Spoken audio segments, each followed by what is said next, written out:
My name is Jennie, and at 34 years old, I never imagined I would hear those words from my own mother. The upscale restaurant fell silent as she raised her crystal glass on her 58th birthday, her eyes locked with mine across the elegantly set table.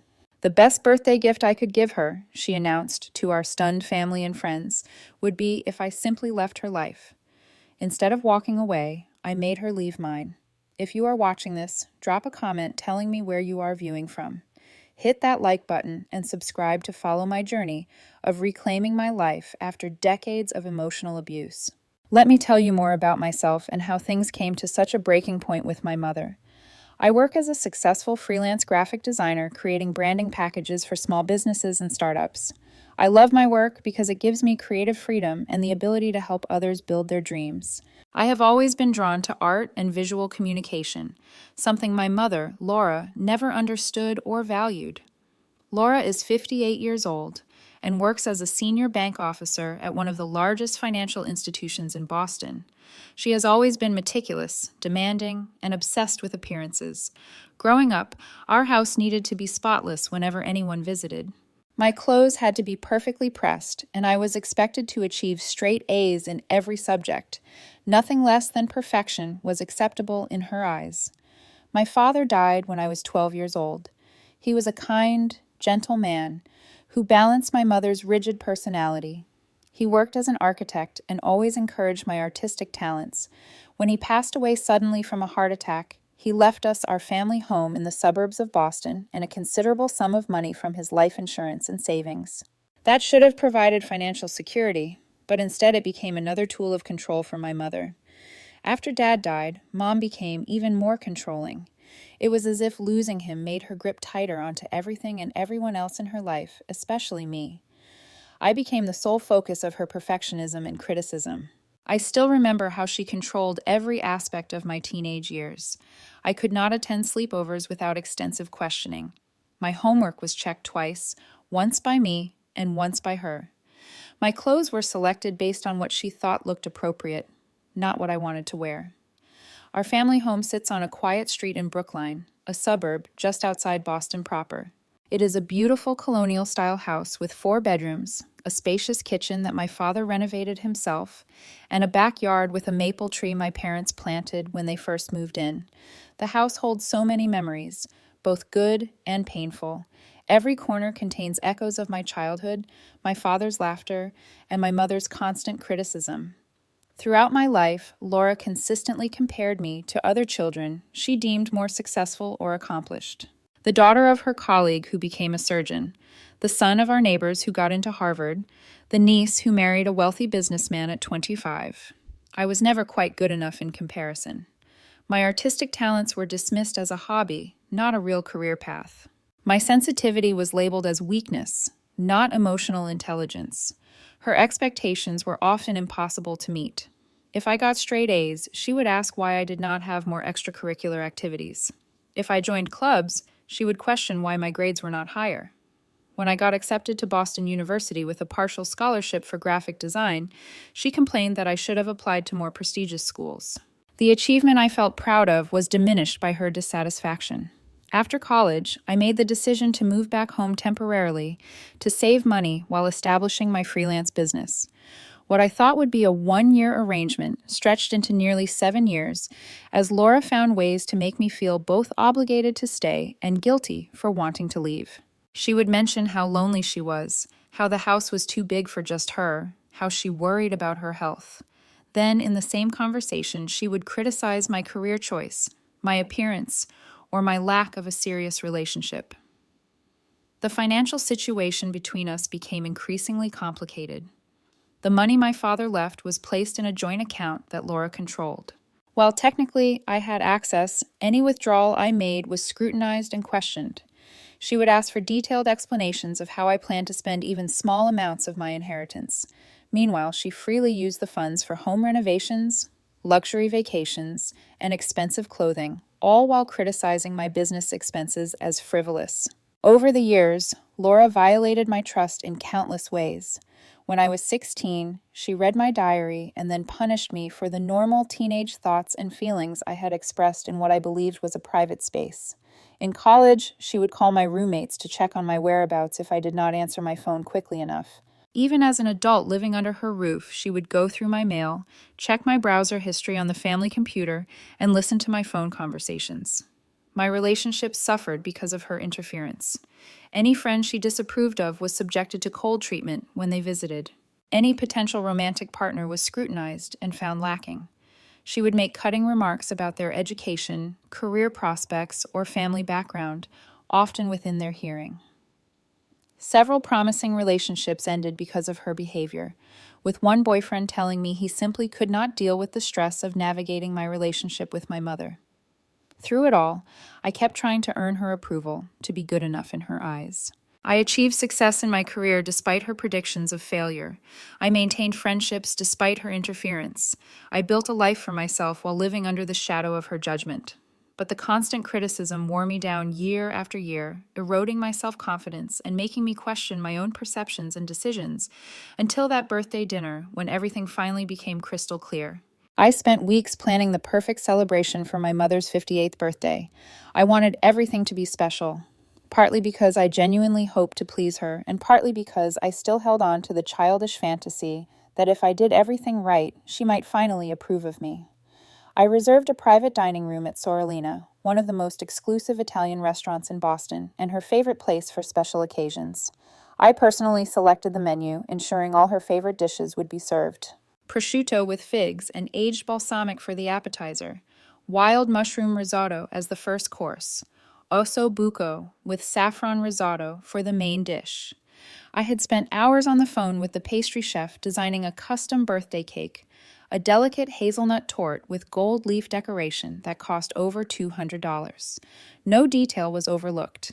For her gift, I had saved for months to purchase a diamond tennis bracelet from Tiffany. It cost nearly $6,000, money I had set aside for a down payment on my own apartment. But I convinced myself the sacrifice was worth it if it could somehow bridge the gap between us. I had it wrapped in the signature Tiffany blue box, with a handwritten card expressing how much she meant to me. I invited 15 of her closest friends and family members. Her sister Susan flew in from Chicago. Her best friend Diane came despite recovering from knee surgery. Her colleagues from the bank attended, along with neighbors she had known for decades.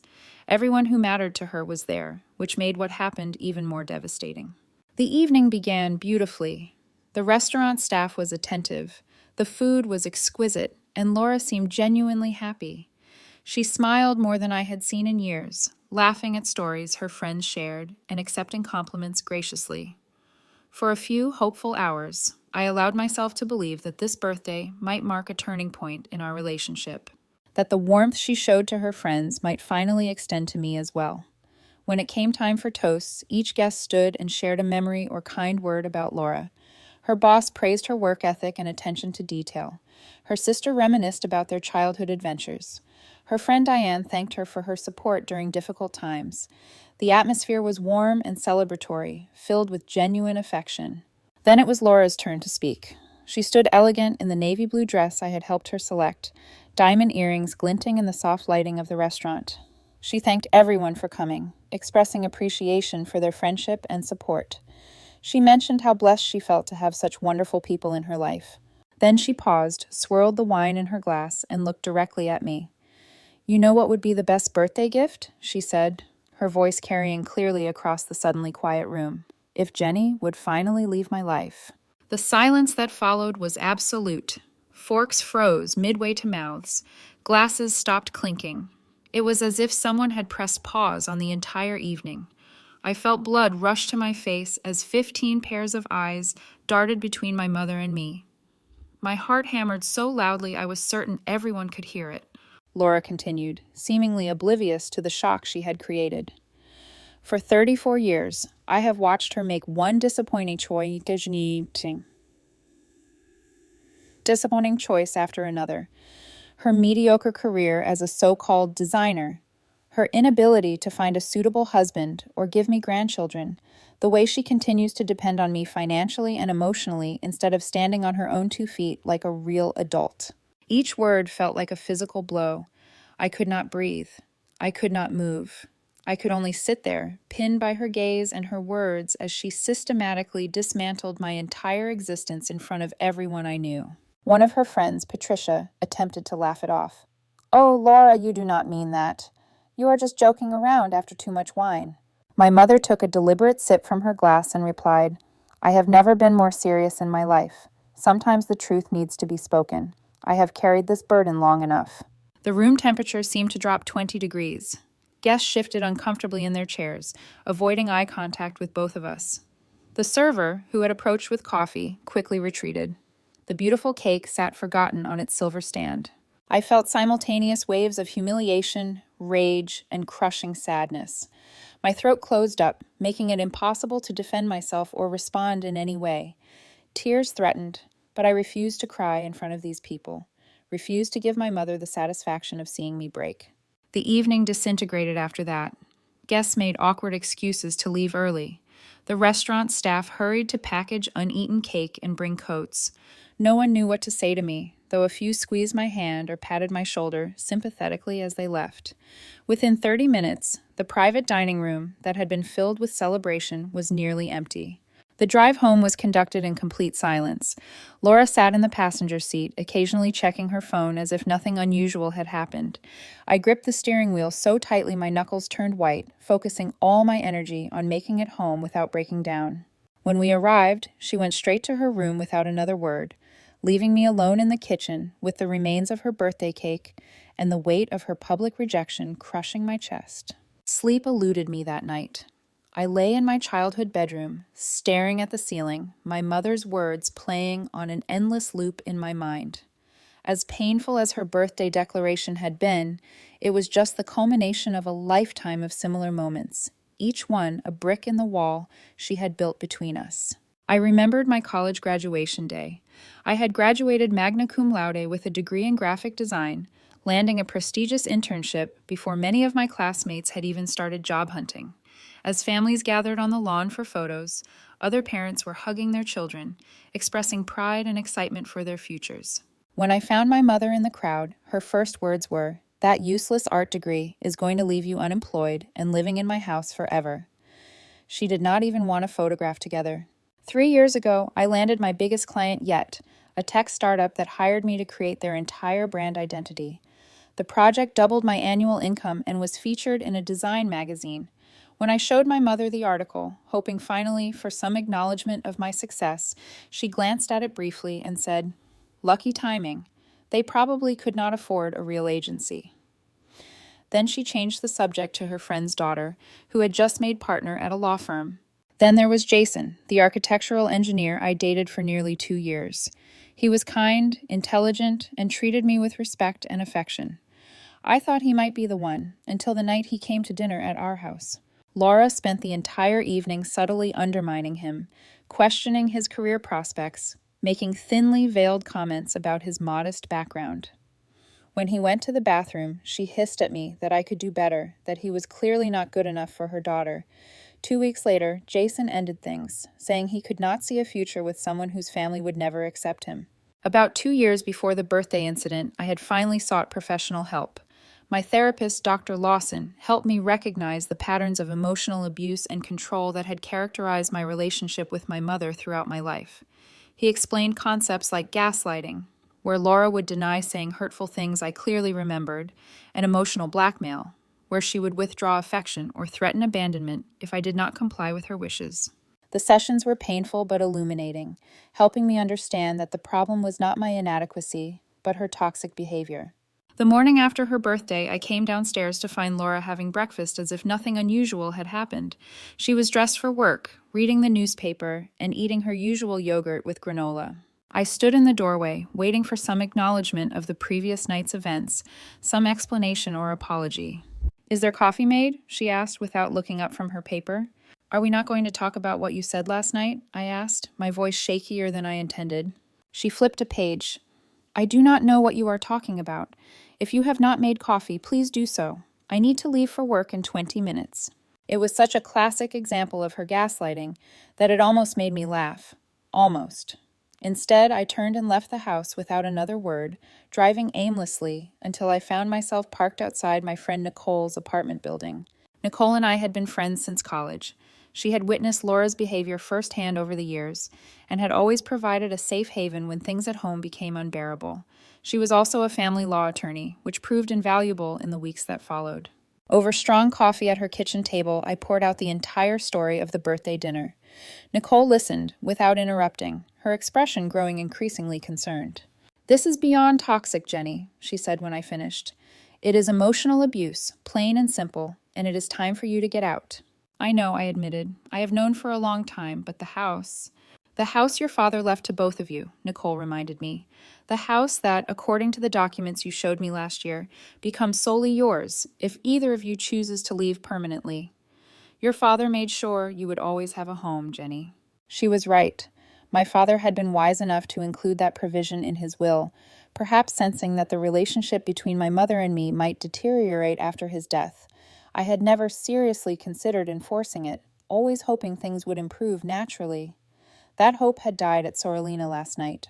Nicole helped me log into my banking app, where we discovered something alarming. Laura had transferred $15,000 from our joint account to her personal account that morning. It was not the first time she had moved money without telling me, but it was the largest amount yet. "She is preparing for something," Nicole said grimly. "This is not random timing." As we talked further, a plan began to take shape. Laura had explicitly stated she wanted me out of her life, but legally, financially, and morally, I was not the one who should leave. The house was partly mine by inheritance. My business was established in Boston. My few close friendships were nearby. "You do not have to be the one who leaves," Nicole said, echoing my thoughts. "She said she wants you gone. Fine, but that does not mean you have to go anywhere."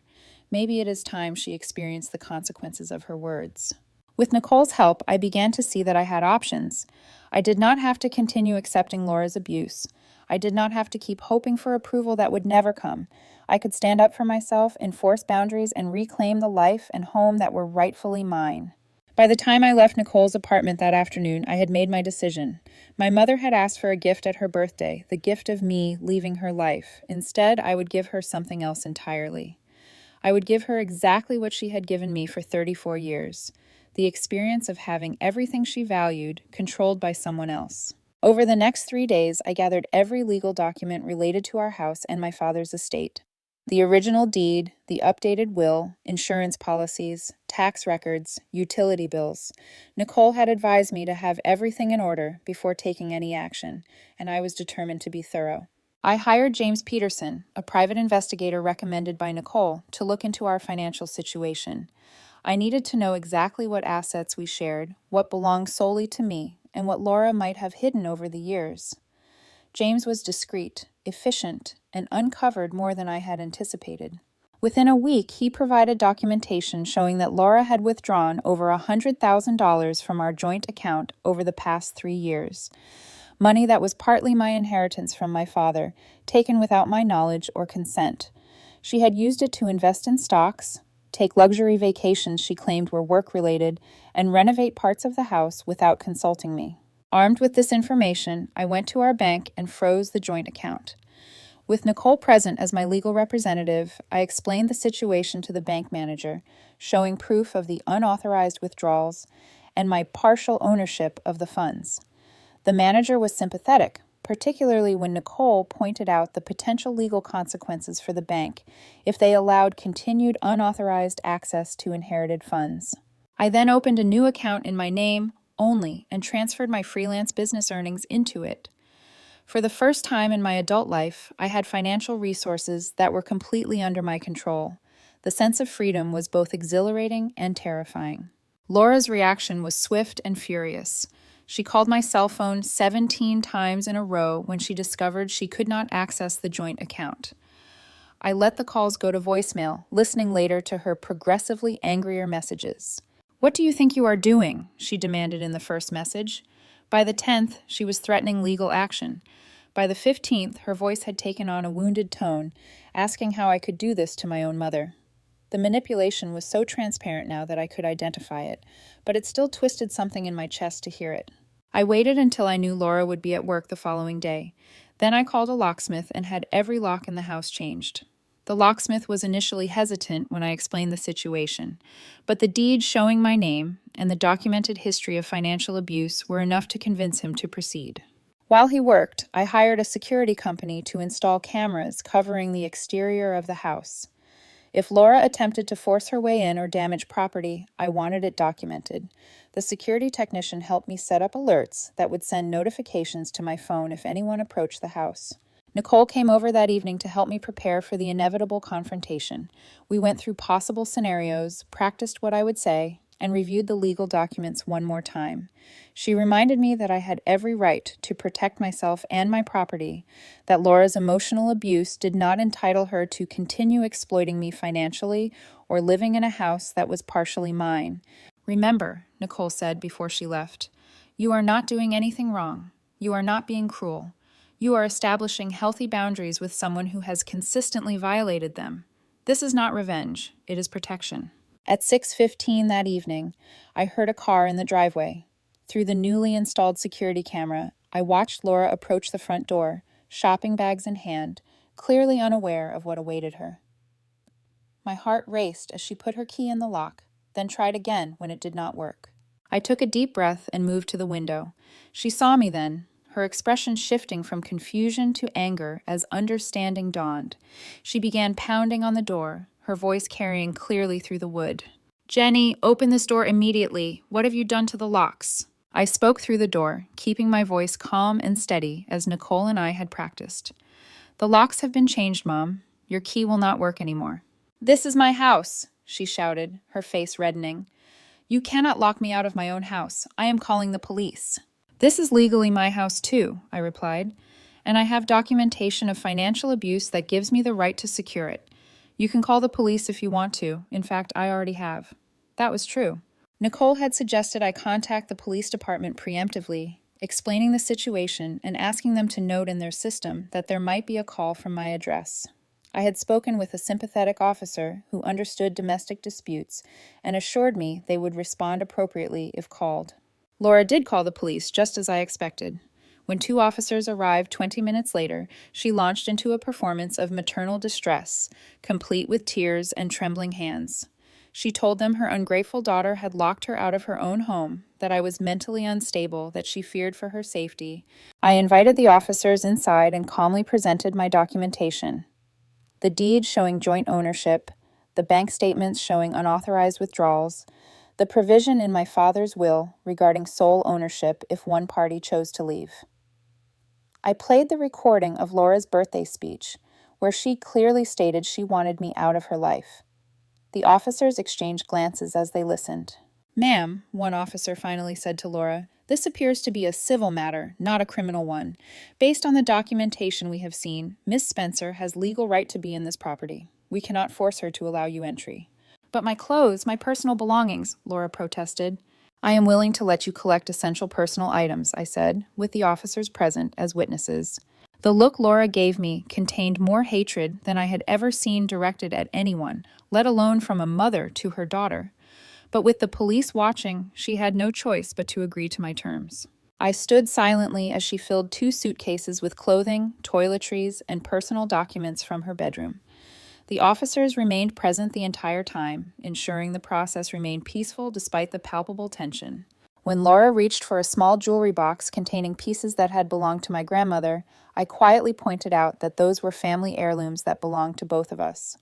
After a moment of tense silence, she withdrew her hand. As she prepared to leave, Laura suddenly shifted tactics. The anger drained from her face, replaced by an expression of wounded vulnerability I had seen many times before. Her eyes filled with tears as she turned to me. How can you do this to me? She asked, her voice breaking. After everything I have sacrificed for you, I gave you everything, Jennie. Everything. In the past, this performance would have worked. I would have crumbled under the weight of guilt, apologized, and given in to whatever she wanted. But now I remembered her words at the restaurant, spoken clearly and deliberately in front of witnesses. The best birthday gift would be if I left her life. I am giving you what you asked for, I said quietly. You wanted me out of your life. Instead, I am removing you from mine. You can contact me through Nicole from now on. She will be handling all communication as my attorney." The officers escorted Laura to her car.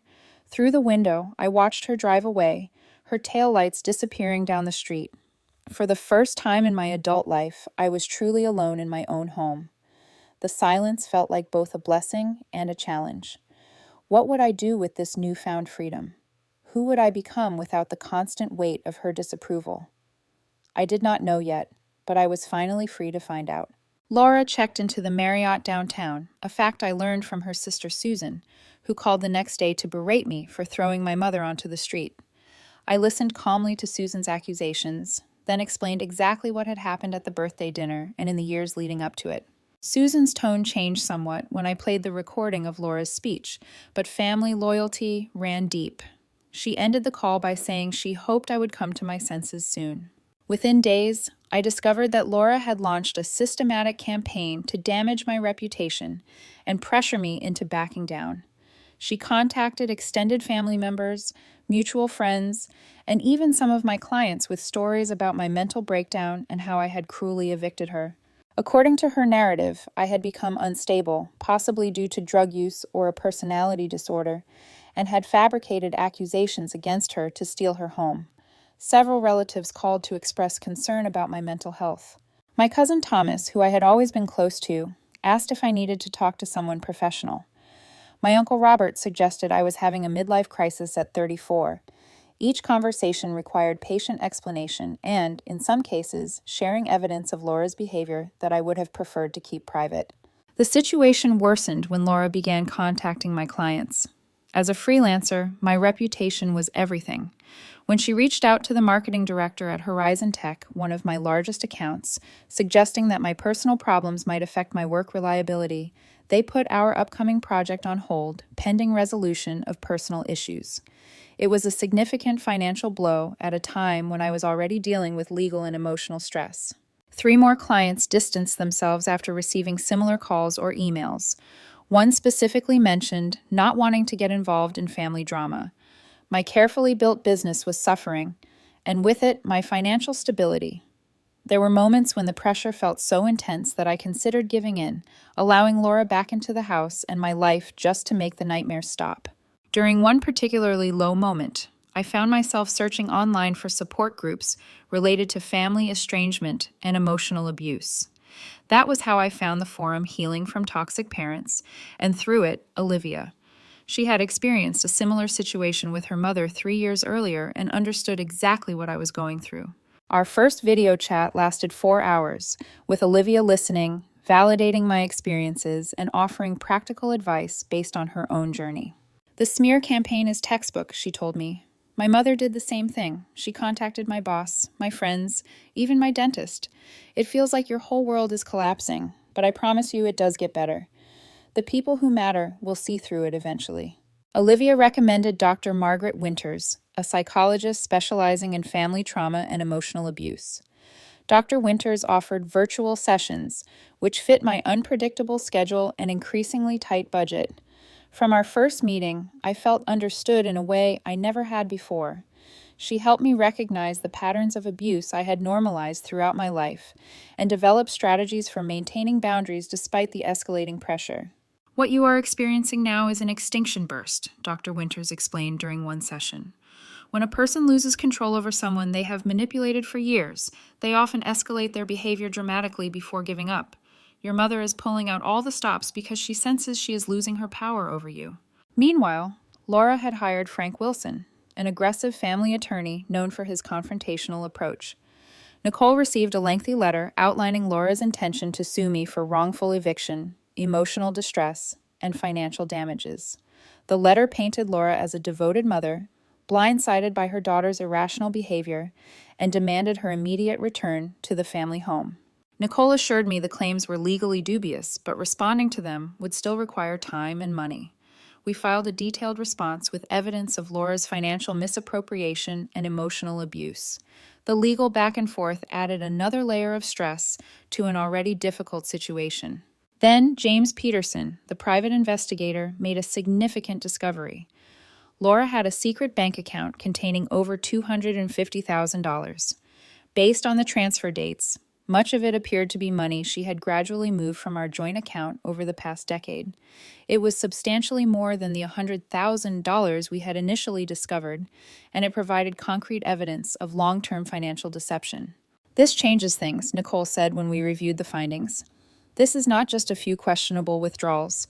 This is systematic theft of your inheritance. We have grounds for a serious counterclaim." Just as we were preparing to use this new information, Laura escalated again. She showed up at the office space I rented for client meetings, creating a scene in the lobby. She loudly demanded to speak with me, claiming to passing clients that I had stolen her money and home. When the building security asked her to leave, she refused, resulting in them having to physically escort her from the premises. A client who witnessed the incident later called to terminate our contract, citing concerns about professionalism and stability. The financial and reputational damage was mounting, and Laura showed no signs of backing down. That evening, after consulting with Nicole and Dr. Winters, I filed for a temporary restraining order against my mother. The documentation was extensive: financial records, the recording from the birthday dinner, statements from witnesses to the office incident, and a professional assessment from Dr. Winters regarding the pattern of emotional abuse. The judge granted the order, prohibiting Laura from coming within 500 feet of me, my home, or my workplace. When Laura was served with the restraining order, she called me despite the clear prohibition against contact. I did not answer, but saved the voicemail where she swung between rage and tearful pleas. "You will regret this," she said at one point. "No one treats me this way and gets away with it. I made you, and I can destroy you just as easily." Dr. Winters helped me see the voicemail for what it was: final confirmation that I had made the right decision. "Those are not the words of a loving mother concerned about her daughter's well-being," she pointed out. "Those are the words of someone who views you as a possession, not a person." As difficult as this period was, it was also clarifying. Each escalation by Laura stripped away another layer of doubt, another whisper of guilt. The mother I had spent my life trying to please, whose approval I had desperately sought, did not exist. The real Laura was someone who would rather destroy me than see me establish independence. Understanding that truth was painful, but it was also the first step toward genuine freedom. The court date for our hearing was set for 3 weeks after the temporary restraining order was granted. During that time, I focused on rebuilding what Laura had tried to destroy. I reached out personally to clients who had received her calls, explaining the situation as briefly and professionally as possible. Some were understanding, others remained hesitant. I took on smaller projects to maintain cash flow and worked longer hours to prove my reliability. Nicole helped me prepare extensively for the hearing. We organized all documentation chronologically, practiced my testimony, and discussed potential questions from Laura's attorney. She brought in a colleague with expertise in financial abuse cases to strengthen our approach. The goal was not just to maintain the restraining order, but to legally establish my right to the house and seek restitution for the misappropriated funds. On the morning of the hearing, I arrived at the courthouse an hour early, dressed in a conservative navy suit with minimal jewelry. Nicole had advised me to project calm professionalism regardless of what tactics Laura and her attorney might employ. Inside, I was a mess of nerves, but I was determined to present a composed exterior. When Laura entered with Frank Wilson, I barely recognized her. Gone was the immaculately dressed, confident bank executive. In her place was a frail-looking woman in a modest gray dress, minimal makeup, and her hair pulled back simply. She walked slowly, leaning slightly on Wilson's arm as if for support. It was a masterful performance of vulnerability, designed to contrast sharply with the aggressive daughter narrative they were presenting. Judge Moore, a woman in her 60s, with shrewd eyes and a reputation for cutting through emotional manipulation, presided over our case. She reviewed the filed documents carefully before inviting Wilson to present Laura's side first. Wilson painted a heart-wrenching picture of a devoted mother blindsided by her daughter's inexplicable betrayal. According to his narrative, Laura had sacrificed everything for me, supporting my artistic whims despite financial strain, and maintaining a home for me well into my 30s. The birthday comment was described as a misunderstood joke, taken out of context and weaponized against a loving parent. Your Honor, Wilson concluded, what we have here is a clear case of elder abuse. Miss Spencer has forcibly removed her 58-year-old mother from her own home, cut off access to joint funds that Laura Spencer primarily contributed to, and manufactured allegations of abuse to justify this unconscionable behavior. We ask the court to immediately restore Mrs. Spencer to her home and access to her financial resources. When it was Nicole's turn, she methodically dismantled this narrative. She presented the deed showing my father's intention for joint ownership with provisions for sole ownership if either party chose to leave. She played the unedited recording of the birthday speech, which clearly showed Laura's statement was no joke. The bank records revealed a pattern of Laura systematically diverting funds from our joint account to her secret personal account over many years. Olivia testified about the similarities between Laura's behavior and her own mother's, explaining the common patterns of narcissistic abuse. Two former friends of mine described witnessing Laura's controlling behavior and belittling comments throughout my life. James Peterson presented his findings about the hidden account and the misappropriated funds. Dr. Margaret Winters provided expert testimony about the psychological impact of long-term emotional abuse and financial control. She explained how Laura's behaviors aligned with recognized patterns of parental narcissistic abuse and how the public humiliation at the birthday dinner represented a typical escalation when the abuser senses the victim establishing independence. Throughout these testimonies, I watched Laura's expression shift between affected hurt and barely contained rage. Wilson whispered to her frequently, apparently trying to keep her calm as the evidence mounted against her version of events. When I finally took the stand, I spoke directly and honestly about my experiences. I described growing up under constant criticism, never feeling good enough despite my achievements. I explained how Laura had controlled our joint finances, restricted my independence, and systematically undermined my self-confidence. I shared specific incidents, dates, and witnesses. Throughout my testimony, I maintained eye contact with Judge Moore, speaking with the clarity that comes from finally acknowledging painful truths. Laura's composure finally broke when cross-examining me. Despite Wilson's attempt to maintain control of the questioning, she interrupted repeatedly. "You were always difficult," she snapped at one point, "always so sensitive, taking everything personally." "Nothing was ever good enough for you, Mrs. Spencer," Judge Moore warned. "Please allow your attorney to conduct the cross-examination." But Laura continued, her voice rising. "I gave you everything, a home, an education, support for your little drawing business. And this is how you repay me? By humiliating me in court with these lies." "They are not lies," I said quietly. "They are the truth. I have been afraid to speak for 34 years. "You have always been a failure," Laura hissed, ignoring Wilson's attempt to silence her. "Just like your father, weak, pathetic.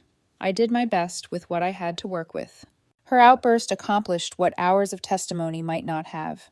Judge Moore's expression hardened as she witnessed firsthand the contempt Laura barely concealed beneath her victim facade. After a brief recess, during which Wilson could be seen desperately trying to calm his client, the judge delivered her ruling. "Based on the evidence presented, I am granting a permanent restraining order, prohibiting Laura Spencer from contacting Jennie Spencer or coming within 500 feet of her home or place of business for a period of 1 year, after which the order may be reviewed. Additionally, I find that the property at 42 Maple Street legally belongs to Jennie Spencer, in accordance with the provisions in Harold Spencer's will." Judge Moore continued, addressing the financial matters. "Regarding the funds withdrawn from the joint account, Laura Spencer is ordered to return $175,000, representing Jennie Spencer's portion of the misappropriated inheritance, within 30 days. Failure to comply will result in additional legal action and potential penalties." Laura's face drained of color as the judge spoke. When Wilson informed her they would appeal, Judge Moore added, "You are certainly entitled to appeal, Mr. Wilson. However, I suggest you advise your client that any further attempts to contact Miss Spencer directly, to disparage her to clients or associates, or to violate the terms of this restraining order will be viewed as contempt of court and dealt with accordingly."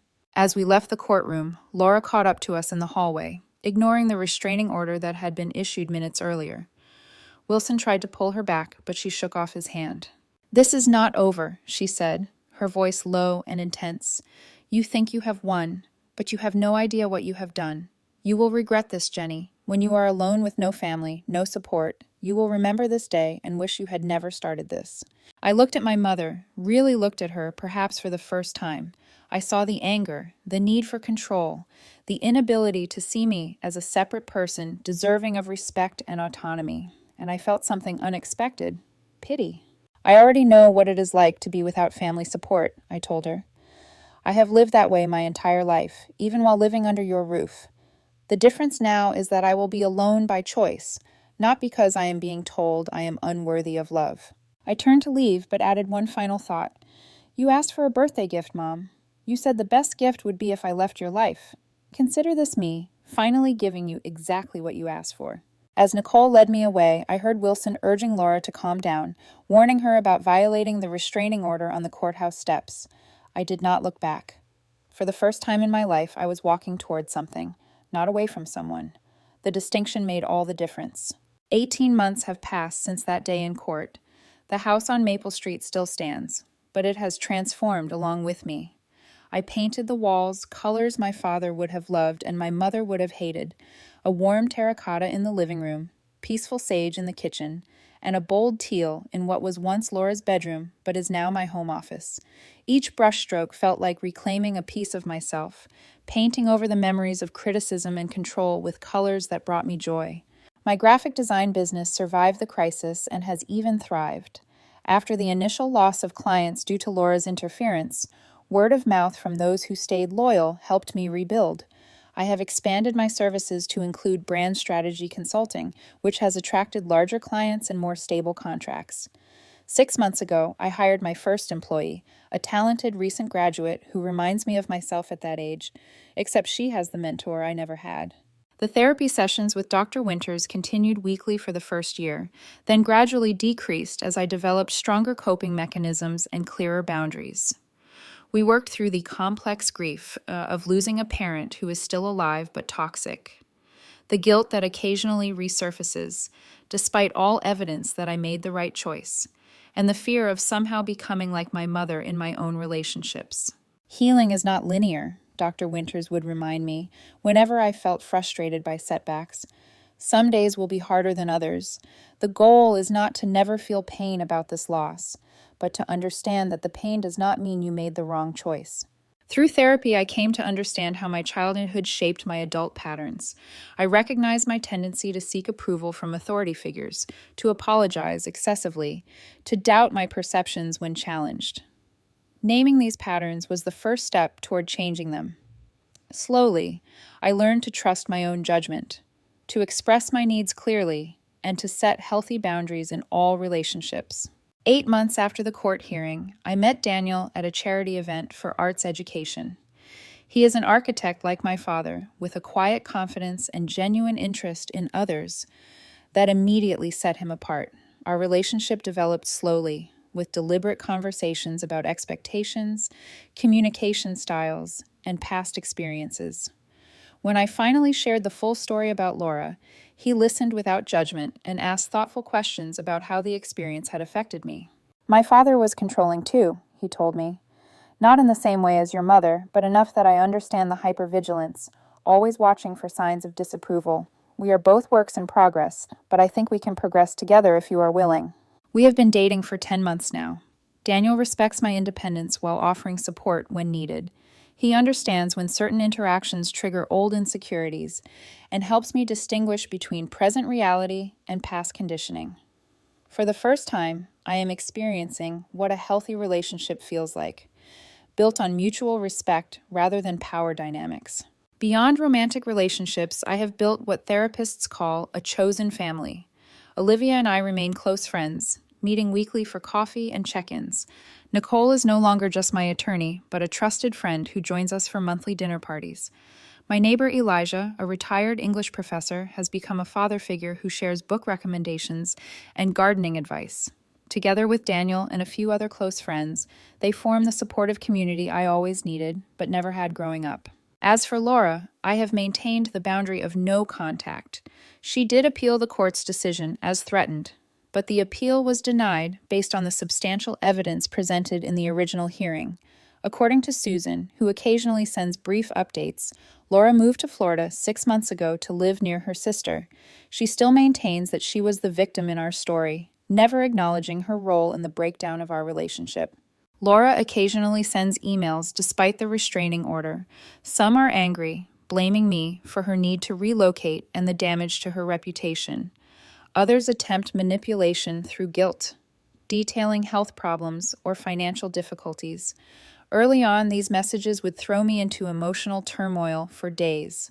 Now I forward them to my attorney without reading beyond the subject line and continue with my day unaffected. The most profound lesson I have learned through this painful journey is about the nature of love itself. True love, whether parental or otherwise, is not about control or molding someone to meet your expectations. It is about seeing another person as they truly are and supporting their autonomy and growth. My mother never loved me in this way. She loved the idea of having a daughter she could shape into a reflection of herself, but she never saw or accepted the actual person I am. I have also learned about the necessity of loving myself enough to walk away from relationships that diminish rather than enhance my life. For years, I stayed because I believed family obligation trumped personal well-being.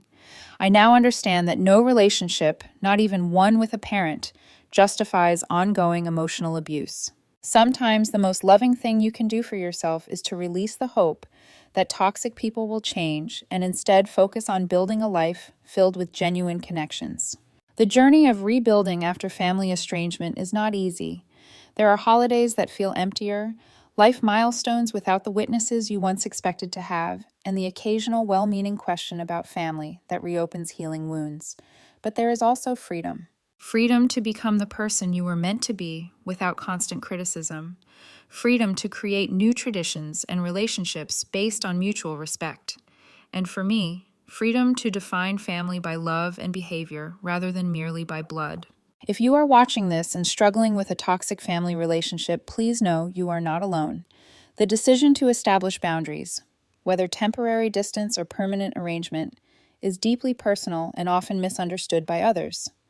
Only you know the full story of your relationship, and only you can decide what level of contact is healthy for you. Have you ever had to make a difficult decision to protect your well-being that others did not understand? Share your experience in the comments below. Sometimes knowing others have walked a similar path can be the validation we need to trust our own journey. And if this story resonated with you, please like and subscribe to support others finding their way toward healthier relationships and self-acceptance. Thank you for witnessing my story, and may you find the courage to write your own ending, whatever that means for you.